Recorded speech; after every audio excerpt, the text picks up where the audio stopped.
السلام علیکم ورحمۃ اللہ وبرکاتہ۔ آج ہم سورۃ آل عمران کی آیت نمبر 92 سے 101 آیات تک کا مطالعہ کریں گے۔ اعوذ باللہ من الشیطان الرجیم، بسم اللہ الرحمن الرحیم۔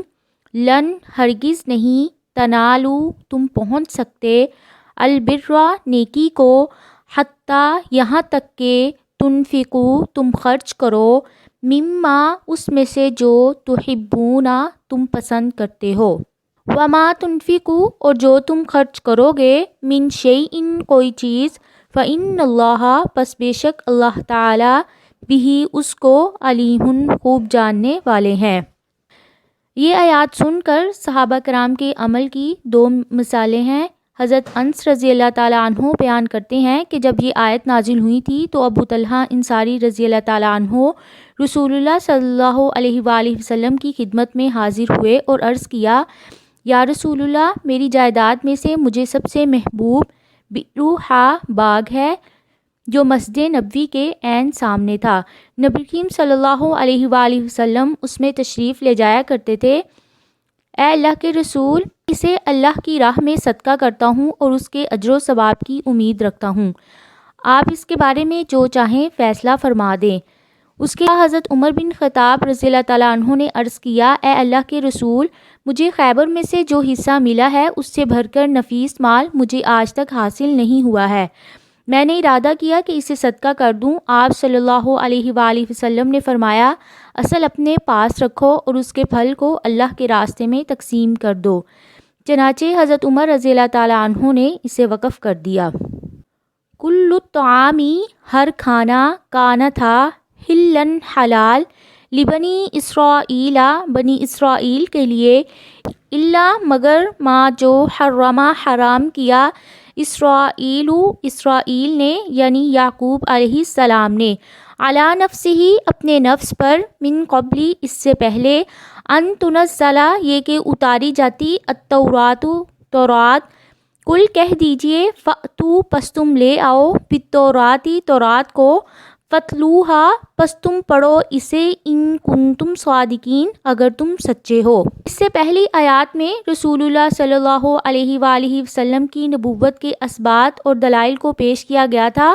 اور اہل کتاب پر الزامات قائم کیے ہیں کہ یہاں سے ان کے شکوک و شبہات کا جواب ہے جو آپ صلی اللہ علیہ وآلہ وسلم کی نبوت پر پیش کرتے ہیں۔ جب قرآن نے بیان کیا کہ یہود کے ظلم اور سرکشی کی وجہ سے بہت سی چیزیں ان پر حرام کر دی گئیں، ورنہ یہ چیزیں حضرت ابراہیم علیہ السلام کے عہد نبوت میں حلال تھیں، تو یہود نے ان آیات کو جھٹلایا اور کہنے لگے کہ یہ چیزیں تو حضرت ابراہیم علیہ السلام کے وقت سے حرام چلی آئی ہیں۔ اس پر یہ آیات نازل ہوئیں۔ فمن افترا پس جو کوئی باندھے گا، علی اللہ اللہ تعالیٰ پر، الکاذبہ جھوٹ کو، من بعد ذالک اس کے بعد، فاولئک پس یہی وہ لوگ ہیں، ہم الظالمون وہی ظالم ہیں۔ بعض مفسرین نے آیت نمبر 94 اور 93 کے شان نزول میں یہ بھی لکھا ہے کہ یہود تورات میں نسخ کے قائل نہیں تھے اور حضرت عیسیٰ علیہ السلام کو بھی یہود نے اس لیے جھٹلا دیا تھا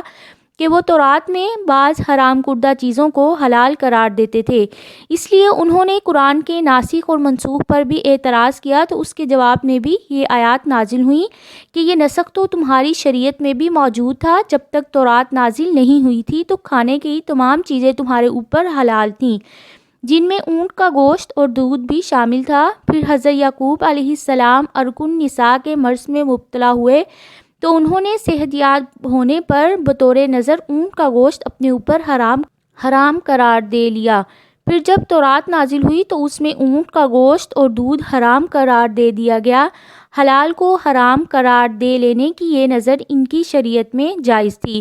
خود رسول اللہ صلی اللہ علیہ وسلم کا بھی ایک واقعہ شہد پینے کو اپنے اوپر حرام قرار دے دیا تھا، یہ نظر نہ تھی، مگر قرآن نے اس قسم کی نظر سے حلال اور حرام کرنے سے منع فرما دیا تھا۔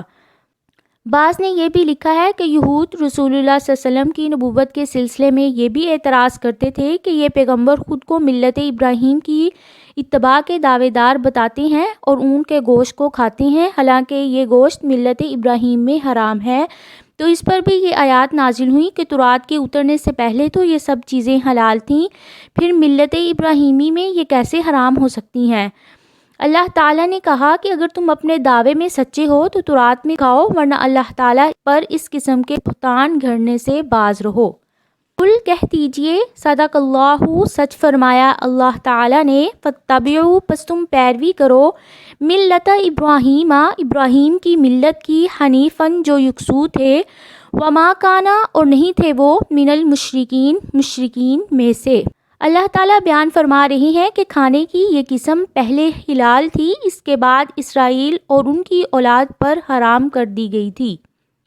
ان اولا بے شک پہلا، بیت گھر، وضع جو بنایا گیا ہے، للناسی لوگوں کے لیے، للذی یقیناً وہی ہے، ببکہ جو مکہ ہے، مبارکن برکت والا ہے، وہدن اور ہدایت ہے، للعالمین تمام جہان والوں کے لیے۔ اس آیت میں یہود کے دوسرے شبہ کا جواب دیا گیا ہے کہ حضرت ابراہیم علیہ السلام نے شام کی طرف ہجرت کی اور ان کی اولاد میں سے تمام انبیاء شام میں ہوئے، ان کا قبلہ بیت المقدس تھا اور مسلمانوں نے اس قدیم قبلے کو چھوڑ کر کعبہ کو بنا لیا، پھر یہ ملت ابراہیم کے پیروی کیسے ہو سکتی ہے؟ قرآن نے بتایا کہ دنیا میں سب سے پہلا عبادت خانہ تو کعبہ تھا جو بکہ میں ہے، بکہ مکہ ہی کا نام ہے، اللہ تعالیٰ نے اسے شرف قبولیت بخشا ہے۔ اس کی ایک دلیل یہ بھی ہے کہ دور جاہلیت میں یہ محترم چلا آ رہا ہے، اگر کسی کے باپ کا قاتل بھی اس میں داخل ہو جائے تو اس سے تعرض نہیں کرتے۔ اس میں مقام ابراہیم یعنی وہ پتھر ہے جو اس بات کی دلیل ہے کہ اس کے بانی حضرت ابراہیم علیہ السلام ہے، اور یہ کہ یہی ابراہیمی قبلہ ہے کیونکہ بیت المقدس کی تعمیر کعبۃ اللہ سے 40 سال بعد ہوئی تھی۔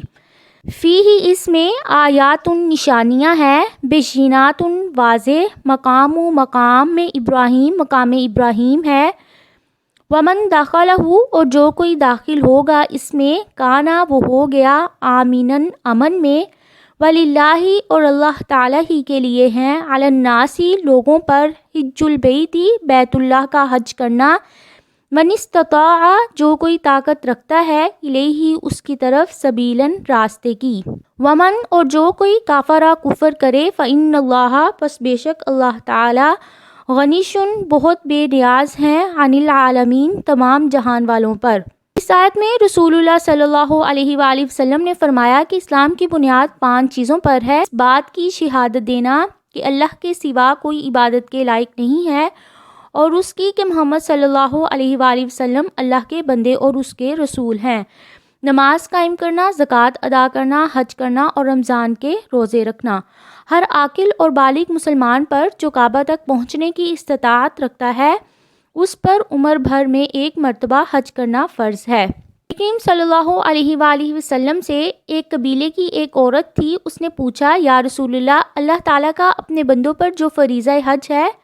وہ میرے والد پر اس حال میں آیا کہ وہ بہت بوڑھے ہو چکے تھے، سواری پر جم کر بیٹھ نہیں سکتے تھے، تو کیا میں اس کی طرف سے حج کر لوں؟ فرمایا ہاں، اور یہ حجۃ الوداع کی بات ہے۔ رسول اللہ صلی اللہ علیہ وآلہ وسلم نے فرمایا، اللہ کا قرض ادا کرو کیونکہ وہ پورا کیے جانے کا زیادہ حقدار ہے۔ صحیح حدیث سے یہ بھی معلوم ہوتا ہے کہ دوسرے کی طرف سے وہ شخص حج کرے جو پہلے اپنا حج کر چکا ہے۔ قل یا اہل الکتاب کہہ دیجئے اے اہل کتاب، لم تکفرون کیوں تم انکار کرتے ہو، بآیات اللہ اللہ تعالیٰ کی آیات کا، واللہ اور اللہ تعالیٰ شہید گواہ ہیں، علی اس پر، ما تعملون جو تم عمل کرتے ہو۔ قل یا اہل الکتاب کہہ دیجئے اے اہل کتاب، لم تصدون کیوں تم روکتے ہو، عن سبیل اللہ اللہ کے راستے سے، من آمنا اسے جو ایمان لے آئے، تبغونہا تم تلاش کرتے ہو اس میں عوجن ٹیڑھا پن، وانتم حالانکہ تم شہداء گواہ ہو، وما اور نہیں ہے اللہ تعالیٰ بغافل غافل عما اس سے جو تعملون تم عمل کرتے ہو۔ یہاں اللہ تعالیٰ اہل کتاب کو ڈانٹ رہے ہیں کہ تم نہ صرف یہ کہ حق پر خود ایمان نہیں لاتے، بلکہ جو لوگ ایمان لاتے ہیں انہیں بھی طرح طرح کے فتنے میں چھوڑ کر حق کی راہ سے پھیرنے کی کوشش کرتے ہو، اور اللہ تعالیٰ کو تمہارے یہ کرتوت خوب معلوم ہے جو تم کر رہے ہو۔ ایھا آمنو، اے لوگو جو ایمان لائے ہو، ان تطیعوا، اگر تم اطاعت کرو گے، فریقاً ایک گروہ کی، من الذین، ان لوگوں میں سے، اوتوا الکتاب، جو دیے گئے کتاب، یردوکم، وہ پھیریں گے تمہیں، بعد ایمانکم، تمہارے ایمان کے بعد، کافرین، کافر بنا کر۔ آیت میں مسلمانوں کو نصیحت دی جا رہی ہے کہ ان سے ہوشیار رہیں اور گمراہی میں نہ پڑیں۔ وَکَیْفَ تَکْفُرُونَ، اور کیسے تم انکار کرتے ہو، وَأَنْتُمْ، حالانکہ تم، تتلیٰ پڑھی جاتی ہے، علیکم، تم پر، آیات اللہ، اللہ تعالیٰ کی آیات،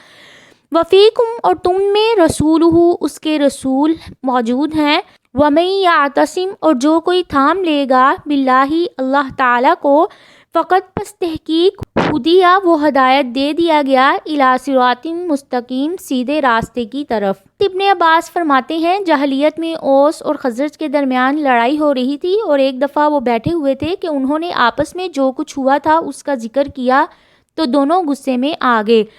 اور ایک دوسرے کے مقابلے کے لیے اسلحہ لینے کے لیے اٹھے، تو اس پر یہ آیت اتری۔ اللہ تعالیٰ نے اس آیت میں فرمایا ہے کہ اللہ تعالیٰ کی آیات تم پر پڑھی جاتی ہیں اور رسول اللہ صلی اللہ علیہ وسلم تم میں موجود ہیں۔ جو شخص اللہ تعالیٰ کو مضبوطی سے پکڑ لے گا تو یقیناً اسے سیدھے راستے کی طرف ہدایت دی جائے گی۔ اس کے مخاطب اگرچہ صحابہ کرام ہیں، لیکن نصیحت کا تعلق تمام مسلمانوں سے ہے۔ آج ہمارے درمیان رسول اللہ صلی اللہ علیہ وسلم موجود نہیں ہے، مگر اللہ کی کتاب یعنی قرآن مجید اور آپ صلی اللہ علیہ وآلہ وسلم کی سنت موجود ہیں، جن پر عمل پیرا ہو کر ہم موجودہ دور کے فتنوں سے محفوظ رہ سکتے ہیں، اور اللہ تعالی ہم نے ان فتنوں سے محفوظ رکھے اور اس قرآن کو زیادہ سے زیادہ پڑھنے کی اور اس پر عمل کرنے کی توفیق عطا فرمائے۔ اس لیے آپ ان ویڈیوز کو لوگوں کے ساتھ شیئر کریں تاکہ لوگ زیادہ سے زیادہ قرآن کو سنیں اس مختصر سے وقت میں۔